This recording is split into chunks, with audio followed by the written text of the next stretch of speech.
Okay, today's project, we're going to be changing the axle shaft on this 2010 Buick Enclave. It's passenger side. We've got the axle in the vehicle ready to be put on here. First step, we're going to take that hubcap off. That just takes a flathead screwdriver. Then we will get in the center of that wheel and break the nut loose, which is why we have our kit over here. Then we'll jack the car up, take tire off, pull the brake off, and I'll bring you back just as we're getting ready to pull the axle out. Okay, we got our nut loose, got our caliper off.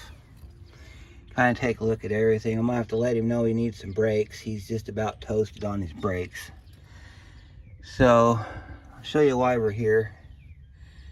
That's why we're here. He split his boot and it's popping in the front.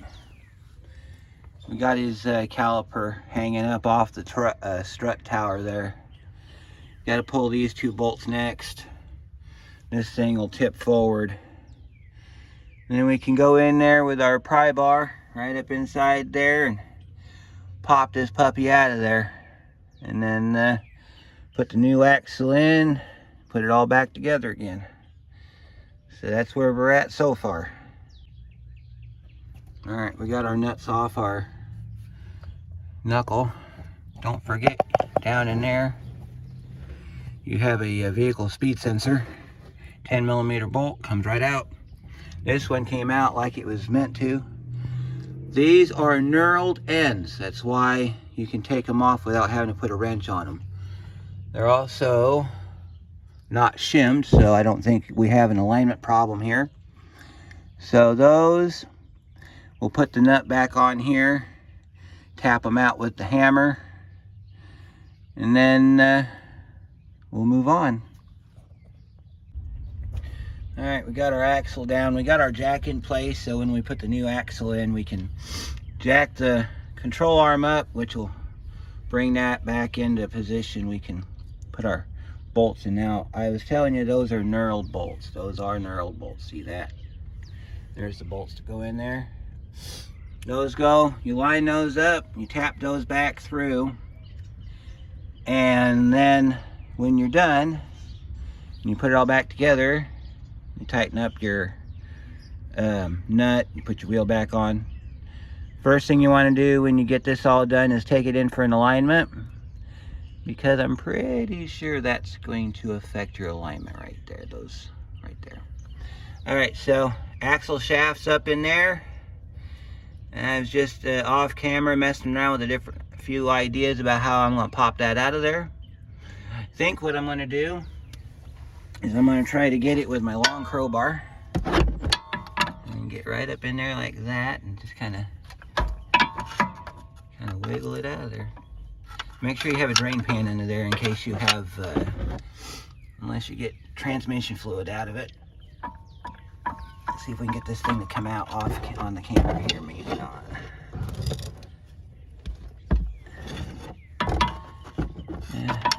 Okay. Yeah, I might have to crawl underneath it and slide in from the side and pry on it. So I'll have to get it broke loose and then I'll bring it back and then we'll pull it out. All right, we broke it loose. Put a crowbar over here, up in that spot. Took another crowbar, put it down under here. Just kind of rocked it a little bit and comes right out. So we're gonna go hold and grab it up in here. And there it is, folks. There's our axle shaft. That's what it looks like. Totally not what I was expecting. But if you look down inside here, there's a lock that sits on. You just gotta dislodge the lock.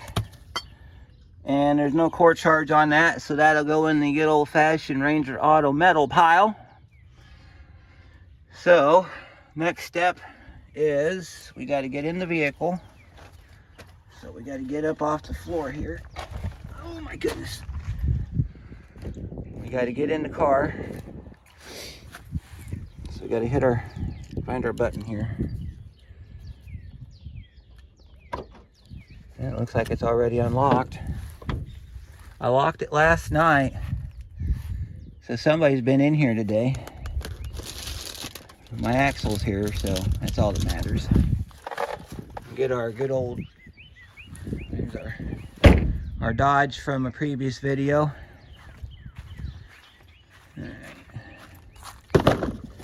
It's your good old precision CV shaft, part number GM8238. Flip this puppy around here, get in here. You can get this at O'Reilly, not a sponsor. Let's see if we have to cut this thing open. Of course we do.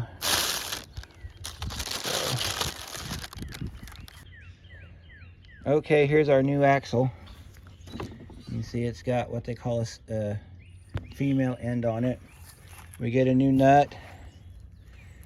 So we're going to go ahead and take this nut loose off with our impact gun, since I can't spin it off by hand. We will index this part here into the engine, or the transmission, and slide this bad boy in there and then finish this up. So we'll get our axle down there. Get that nut taken off real quick. So one thing you want to do while you got your stub shaft sticking out is check this clip right here. Clip looks okay. You got a circlip up here that locks on too. So you got a seal back here. It looks okay. If these are ripped or torn, you need to change them. A little bit of preventative maintenance. I'm not exactly sure if that's a fluid point. I didn't see anything leak out when I took it apart, so you just want to, I guess that's a corrosion seal. But our seals look good. We're going to reuse them. We're going to reuse our lock clip. So we'll get the nut off the axle, get it lined up, and then I'll show you how we put this back in. Alright, we got our axle here. We got our nut removed. Going to attempt to do this one-handed. So first thing you're going to do is you're going to take your axle and you're going to make sure it slides on. You're going to take your axle and you're going to just kind of rock it back and forth till it slides all the way down. Now it's not locked in yet. So what you're going to have to do now is hold your axle up like this. Hit it with a hammer until you feel it lock in. You may hear a click, or you may just feel solid against it. You'll feel it engage is what I'm getting at. And then once that's done, we will put this down inside the hub bearing. Use our jack and we'll jack it up into those bolt holes right there, and we'll get one of these bolts in there to hold it in place. And then we can start putting it back together. So I'm going to go ahead and tap this in place, and then we'll be right back. Okay, I want to show you my jack position. So I got my jack under the ball joint. See right there, it cups right inside the ball joint. You get your axle started inside the hub bearing, and then you put your nut on it. That's as far as I had it when I put this on here. Then you jack the jack up. As you're doing so, this will push back up in like it did for me. I wish I would have videoed it for you. Then you get your bottom bolt started. You don't tap it in all the way yet. You just get it in far enough to where you can put a nut on it if you had to. Top bolt's in, ready to go. Make sure that so you got a little bit of play in there, so you want to kind of take advantage of it. Then you want to reach around the back, push your axle shaft all the way through. See, you can see more threads now on your axle. Make sure that it's in correctly. Of course, you'll know if it's not. You can rotate the hub bearing if you needed to turn it to adjust it to wherever you need the splines to line up so that you can get your snout through. Now I went and grabbed a hold of this axle because I hit it a few times with a hammer, make sure it was in all the way. Reached back here and I grabbed it and I rocked it back and forth like that. It's locked, it's not going nowhere. And we're butt up against it, so we're inside our stub shaft. So no worries there, not like on the Escort job. And if you haven't seen that baby yet, look it up. It's in the Ford Escort playlist. where I had some issues getting the axle in that car, and then we had some issues, well, too much would give it away. If you're interested, go take a look at that, where we did the axle shaft on my 97 Escort. All right, so we're in on the back. Our end of our shaft is right up against the back of our stub shaft, so we're in there. We didn't need our pan because no fluid came out, but on some of these you will have a seal that goes in there, and when you pull that off the seal, it may leak a little bit. Just a heads up on that. I'm not exactly sure if this generation of vehicle does it, but most of the ones I've worked on, they have a little bit of a leaking problem. So, all right, you might have noticed that we moved the position of our caliper. That was so that I could get in there and get some pry room on it. Pry that out of there. So let's go ahead and tap our bolts through. And the way you want to do this is you need to index those bolts. Let me see if I can find my wrench. It's a 7/8 wrench or 22 millimeter. You want to take your wrench and you just want to kind of move it around a little bit till you feel it lock. I think that's locked in right there. You don't have to turn it much. And you just tap it in. You don't need to tap it very far, because when you put the bolt or you put your nut back on here, it'll drive it through the rest of the way. All right, you want to make sure that your upper bolt's in. We'll put our nut back on. This nut, I believe, is a 15/16 or 24 millimeter. Sounds about right. I'm not real sure. And we'll put our nut back on. And we'll grab our impact gun, which still has our socket on it, and you'll see how easy this goes back together. Gun goes on the bolt, and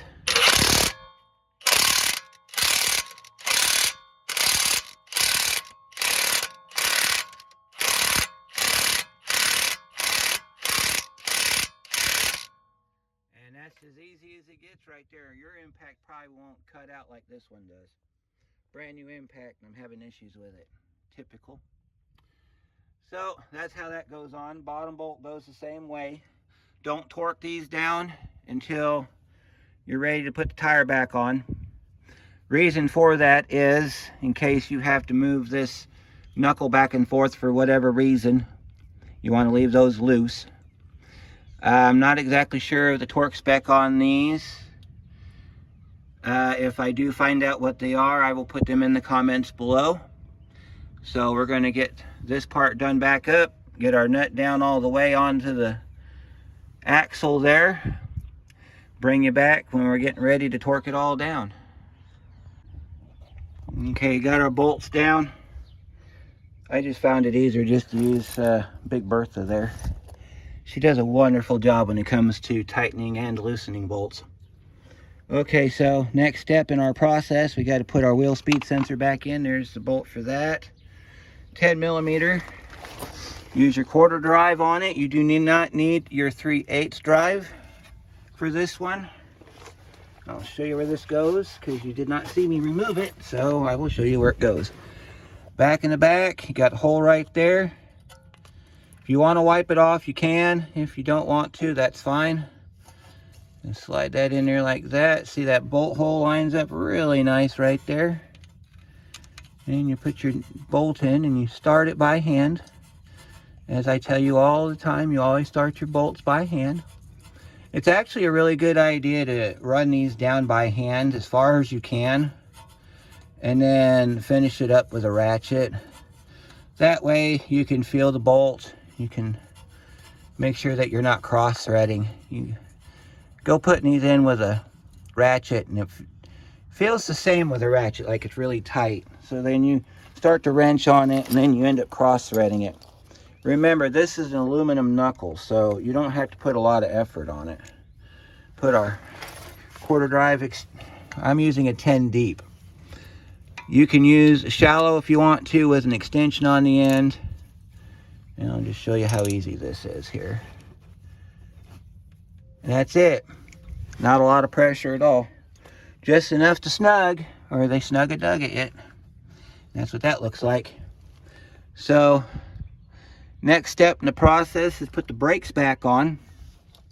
Notice we have not put our axle nut back together yet, but if you want to, we can do that real quick. By the way, this is a, let me find the size here, 34mm socket. It actually, if you have the incremental set, which is like the 32, the 33, and the 34, 33 would probably fit better than the 34 because there's a little bit of play in it, but you know, it works. So we'll zip this down.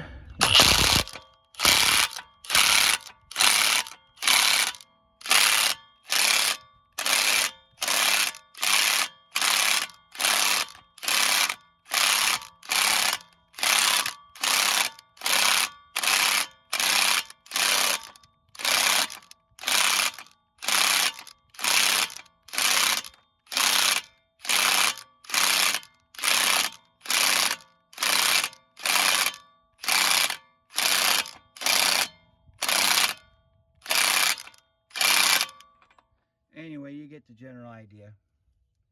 I'm going to probably zip that down. You want to take it till it stops, so you'll hear the jug, jug, jug, jug, jug of your tool. That's as far as you take it.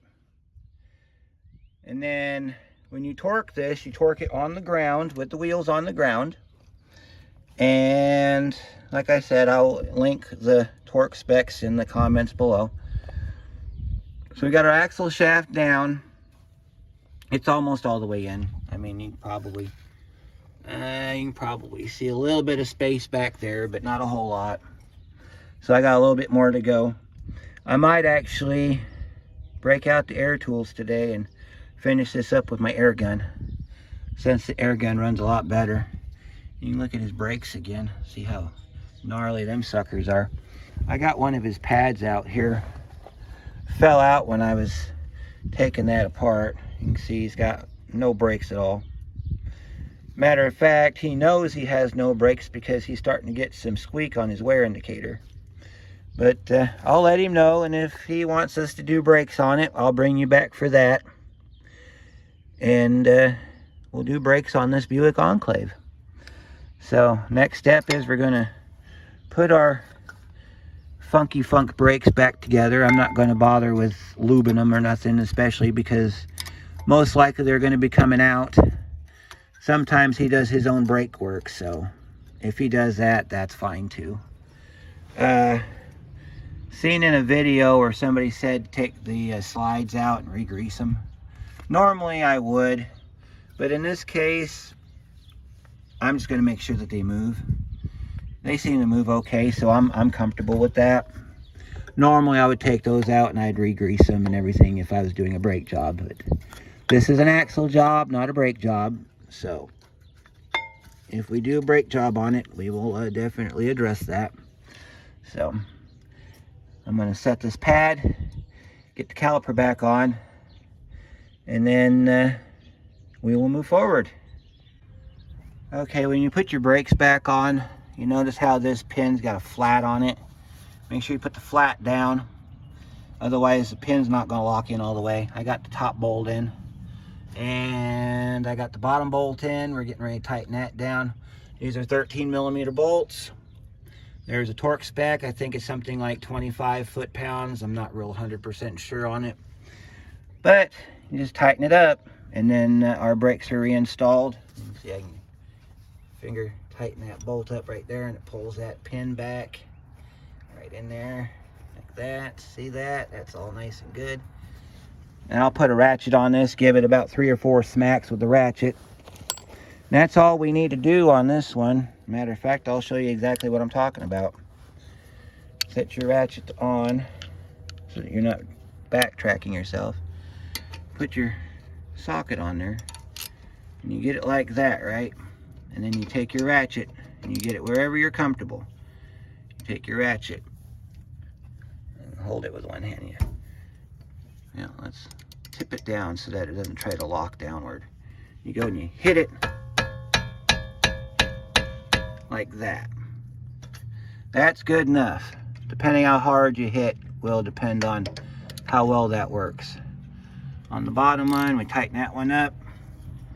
And then, of course, you're going to try to defy gravity when you do this, but you kind of pop it like that until you get it all the way up. Or if you want to torque it down, you can torque it down. Works either way. The goal is here to keep the bolts from backing out. Now, one thing you might want to ask questions about is whether or not those are bolts that must be removed or replaced when you remove them. Of course, they must be removed. How are you going to get the thing apart? Because there are some vehicles where these bolts and the ones that hold the bracket are unusable. They're one and done because they have, in most cases, red Loctite on them. And that red Loctite acts like a torque and holds the bolts in. And once you break the torque on these bolts, the red Loctite usually comes off and you end up having to replace it. You could put some blue Loctite on the new bolts and tighten them down to whatever the foot-pound ratio is on it.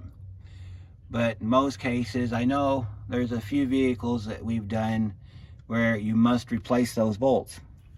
So this one you don't, but there are some that you do, just heads up on that. So we've got to tighten these up now. Those get torqued.